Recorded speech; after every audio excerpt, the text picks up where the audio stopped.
Good afternoon, everyone, and welcome to today's PD on disciplinary literacy, effectively focusing on the realm of social studies.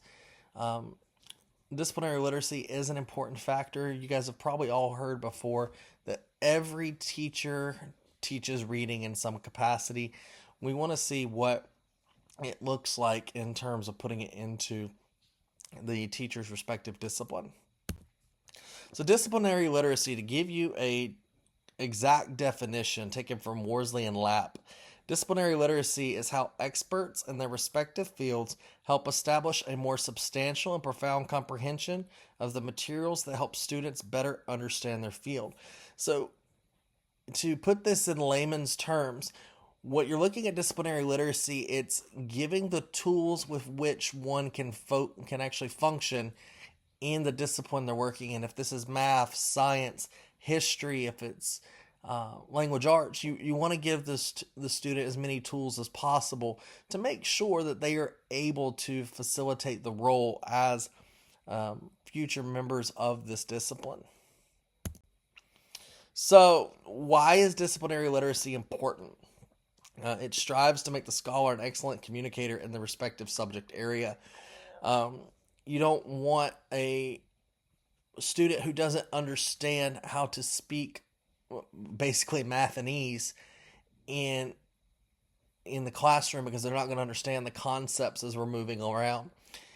But as well as students who understand their domain or disciplinary vocabulary tend to score higher in reading comprehension, argumentative writing, and vocabulary knowledge depth. This is per the Kim et al. Study done in 2021.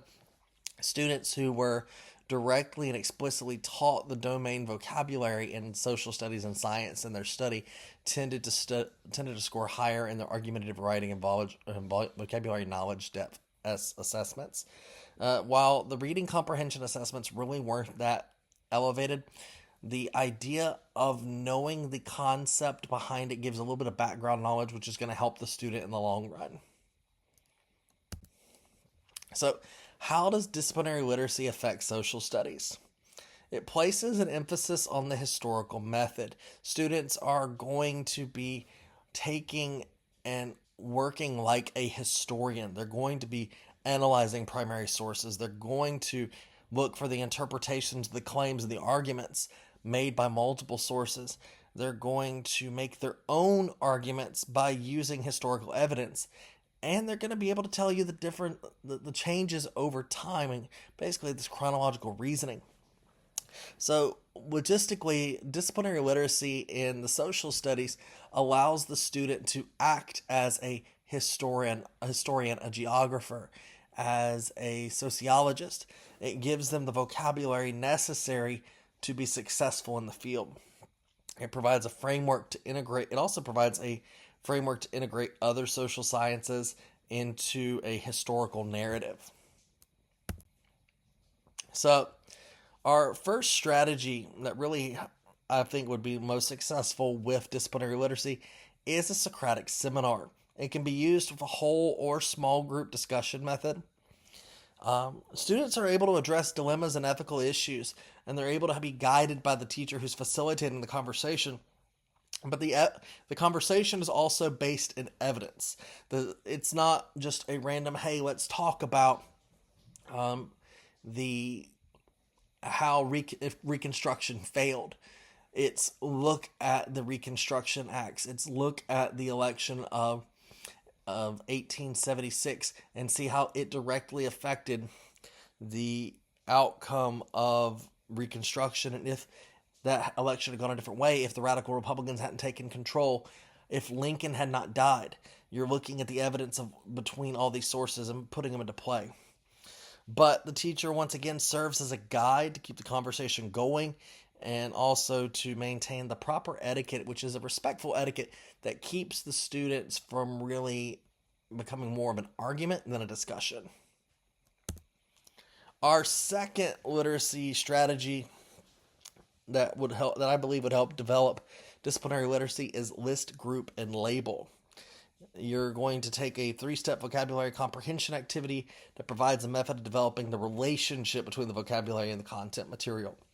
So, given the example of the American Revolution, if you're looking at economic, social, and political elements of or basically what caused people to radicalize and look towards revolution, you could have the students list as many words as they can think of in those topics. They're then going to come together as groups and they're going to be divided into groups and then come together and place these words into subcategories. Now, with that, you might say no taxation without representation. You might come back and say natural rights. You might say economic hardship. You could say a lot of different things that can be put into play in this one subcategory. Now, the students then will come and give a descriptive title to each of these labels, and then we have a class discussion where on the board we identify these different subsets of vocabulary, the domain vocabulary, allowing the student to place a relationship with the vocabulary of the main subcategory, still discussing the radicalization methods of the colonists during the American Revolution. Close reading is the repeated examination of the text to understand the author's claim, evidence, and overall historical context. And social studies, this is vital because you're not just looking at a text of someone that you know. You're looking at a text that has some form of bias implicitly involved. You're looking at a text that legitimately is telling the narrative from this person's point of view, which is why it's important to have corroborating text in social studies. But close reading allows for annotation, and you're able to draw out the argument and the story that this individual is making, while also gaining a better comprehension of it and placing the relationship. Close reading in social studies is building critical thinking skills needed for argumentative writing and comprehension. Thinking skills, disciplinary literacy in social studies aims to have students think and interact like historians do. You're looking at things such as cause and effect, chronological awareness, contextualization, argumentation. The student is putting these in practice by applying these elements to the close reading. They're going to implement these thinking skills and pretty much start with the historical method and really become moderate experts in the field. At least that's our goal, is to have the student, by being involved in and being literate in the discipline, that they can grow up to later become better, more facilitated towards being an expert in the field. If they don't become an expert in the field, they're still able to analyze text and pull out definitive meaning. A real world example. Just this past week, I had my students were given excerpts from the primary source of the Fundamental Constitutions of Carolina, specifically sections 95 through 109. This document was written by Lord Anthony Ashley Cooper and his desk clerk, who hadn't made it famous quite yet, John Locke. The secondary source was their textbook, South Carolina, Our History, Our Home. And the goal was to evaluate if the proprietor's goals of religious tolerance were actually ever applied in South Carolina, but at the same time, did they meet the expectation of what the people that came here thought they were getting? Students were conducted an assisted reading of Chapter 5, Section 3 of their textbooks governing Carolina, which describes the proprietors and their goal of a religious tolerance. And then the students were then put in partner groups to make annotations of the fundamental constitutions, looking for any information that regards religious tolerance, governance, and the rights of the colonist. Now, after that, while they're in these pairs, they're filling out a graphic organizer. While they're filling out this graphic organizer, they're answering who wrote the source, what was the purpose. They're identifying the main concepts of the social studies textbook and the fundamental constitutions. They're comparing the sources, looking for what did one source say about this in comparison to the other.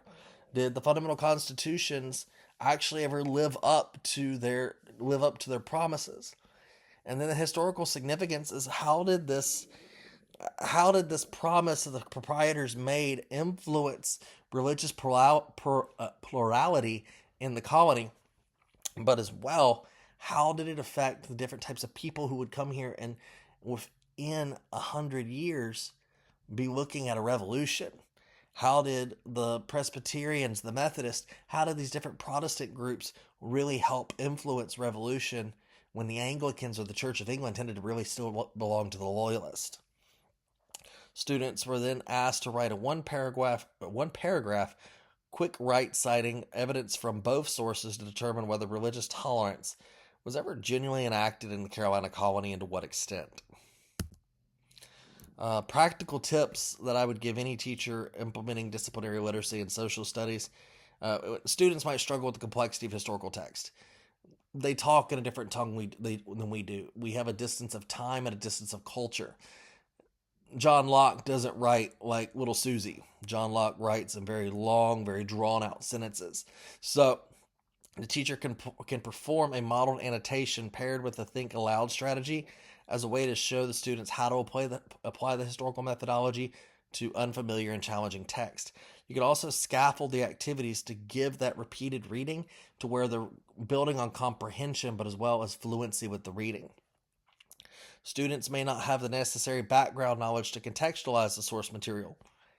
Guys, this assignment was done with 8th graders. Do you think an 8th grader has really taken the time to read Locke's work? Do you think an 8th grader has really looked at what religion would really mean towards the American Revolution years later? Not quite. So what we did is a micro lecture in which I gave the essential background knowledge. They took notes. And then we jumped in the next day into the source material. Then, of course, you have time constraints.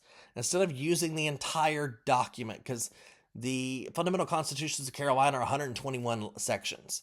Instead of doing all 121 sections, I limited it to 95 to 109. This gave the section that really focused on religious tolerance, but it also provided them to not have to fluff through the feudal system of landgraves, the concept of slavery in the colony, the concept of who got land, who was in control. Really, it made us focus exactly on what we were looking for. But also integrate disciplinary literacy activities throughout the lesson, not just at the end. Because when we try to do this and we try to focus on this one activity in one time, it's going to end up costing more time.